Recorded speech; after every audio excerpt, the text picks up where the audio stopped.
নমস্কার দর্শক বন্ধুগণ, এনএমও সায়েন্টিফিক এগ্রি ফার্মিং ইউটিউব চ্যানেলে প্রত্যেককে স্বাগতম জানাই। আপনারা অনেকেই আমাকে কমেন্ট করছিলেন যে দাদা আমাদের ধান গাছ অতিরিক্ত হারে বেড়ে গেছে। কেউ কেউ হয়তো ভুলবশত বা অতিরিক্ত লোভে পড়ে ইউরিয়া জনিত বা নাইট্রোজেন জনিত সার ব্যবহার করে ফেলেছেন। আপনাদের ধান গাছ একেবারে নরম হয়ে গেছে, ধান গাছের পাতা প্রচুর পরিমাণে বাড়ছে, সে হারে কিন্তু আপনাদের পাশ কাঠি নেই। কিন্তু এইরকম অবস্থা যদি দেখা যায় যে ধান গাছে পাশ কাঠির তুলনায় অতিরিক্ত ধান গাছ লম্বা হয়ে যাচ্ছে বা বাড় বাড়ান্ত প্রচুর বেশি, এই ধান কিন্তু আপনাদের এই বছর পড়ে যাওয়ার সম্ভাবনা যথেষ্ট রয়েছে। কেন বলছি? কারণ এবছর আকাশ থেকে ঘন ঘন রেগুলার বৃষ্টি নামছে, সেখান থেকে কি হচ্ছে, ধান গাছ অতিরিক্ত যে নাইট্রোজেন, সেই নাইট্রোজেন পেয়ে যাচ্ছে। বৃষ্টির জলের মধ্যে নাইট্রোজেন পরিমাণ থাকে, সেক্ষেত্রে ধান গাছ নাইট্রোজেন পেয়ে থাকে। এবং এর থেকে আপনারা আরো যদি বাড়তি হিসাবে ইউরিয়া প্রয়োগ করতে থাকেন, প্রয়োজনের তুলনায় বেশি বলছি, যদি প্রয়োজনের থেকে বেশি পরিমাণে ইউরিয়া প্রয়োগ করতে থাকেন, তবে সেই ক্ষেত্রে ধান গাছের পড়ে যাওয়ার সম্ভাবনা যথেষ্ট হারে থাকবে। ধান গাছের কাণ্ড শাখা পোশাকা একেবারে নরম হয়ে যায়।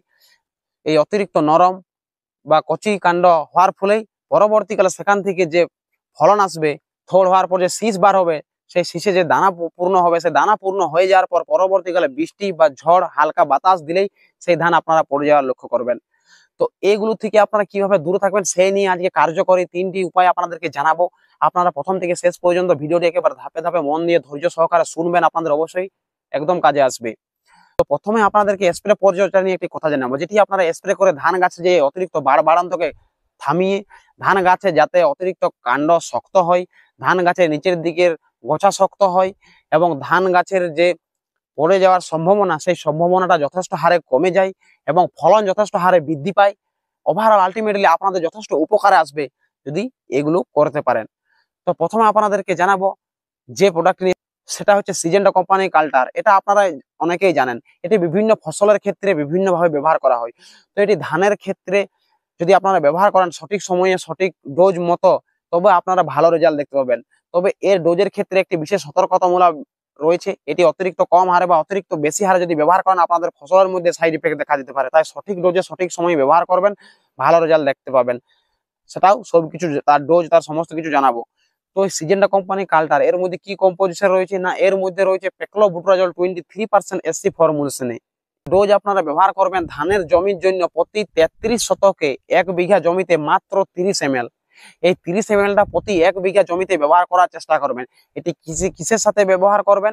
আপনারা বালির সাথে ভালোভাবে মিশ্রিত করে চারিদিকে ওষুধটিকে সমানভাবে ছড়িয়ে দেওয়ার চেষ্টা করবেন। প্রতি 33 শতকে 1 বিঘা জমিতে মাত্র 30 ml এমন ভাবে ছড়াবেন যাতে সমস্ত এলাকায় সঠিকভাবে পেয়ে থাকে। আপনারা দারুণ রেজাল্ট দেখতে পাবেন। দেখবেন আপনাদের এটি ব্যবহার করলে কি হবে, গাছের শিকড়ে যথেষ্ট ভালোভাবে বৃদ্ধি পাবে, কিন্তু গাছের যে উপরের পাতাগুলো, সেই পাতার বৃদ্ধি কমে যাবে।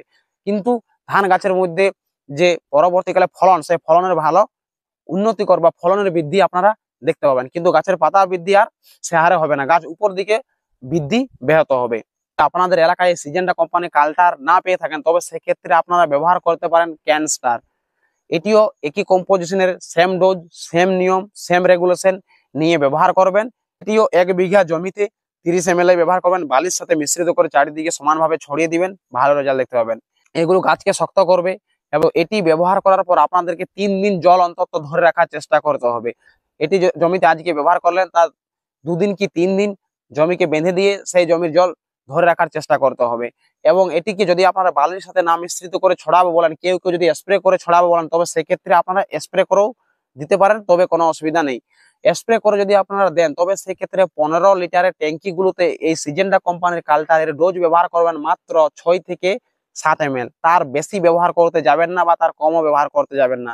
আরেকবার বলছি, 15 লিটারের ট্যাঙ্কিগুলোতে মাত্র 6 থেকে 7 ml ব্যবহার করবেন, তার অতিরিক্ত হারে বেশি ব্যবহার করতে যাবেন না এই প্রোডাক্টগুলো।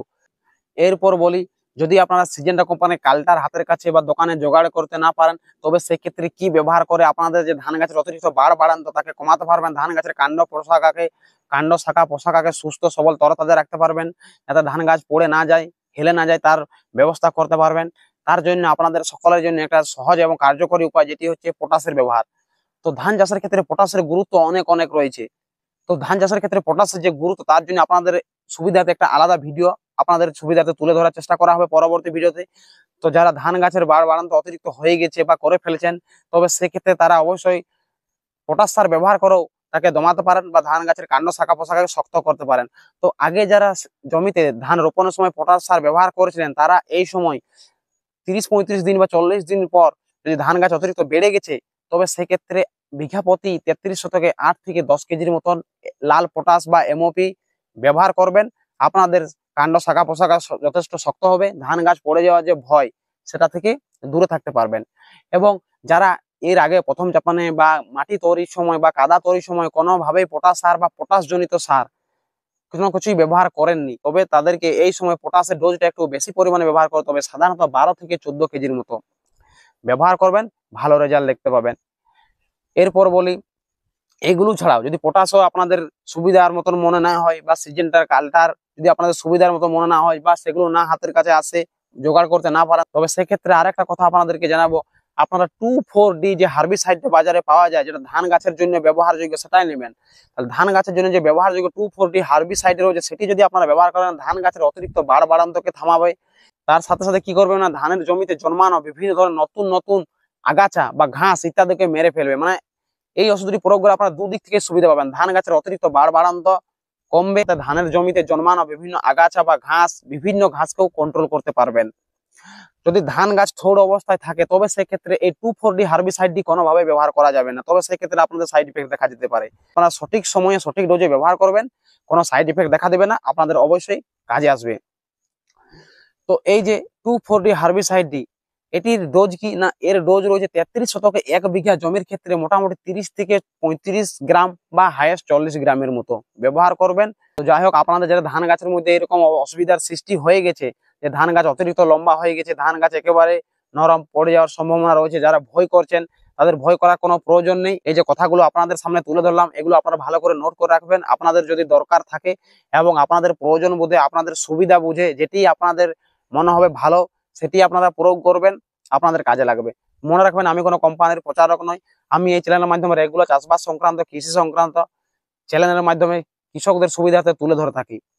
তো তাই যাদের ভিডিওগুলো ভালো লাগে, অবশ্যই ভিডিওতে একটা করে লাইক দিবেন, এবং ভালো লাগলে আপনাদের মতো অন্যান্য চাষি ভাইদের কাছে ভিডিওটি দয়া করে শেয়ার করে দিবেন। এবং যারা আমার চ্যানেলকে সাবস্ক্রাইব করে আমাদের পাশে যুক্ত আছেন, তাদেরকে অসংখ্য ধন্যবাদ জানাই। এবং যারা এই ভিডিওটি নতুন দেখছেন, তারা অবশ্যই দয়া করে সাবস্ক্রাইব করে আমাদের পাশে যুক্ত থাকুন। পরবর্তীকালে এরকম আরো বিভিন্ন চাষবাস সংক্রান্ত বিভিন্ন তথ্য আপনাদের সামনে তুলে ধরা হবে। তো সকলে ভালো থাকুন, সুস্থ থাকুন।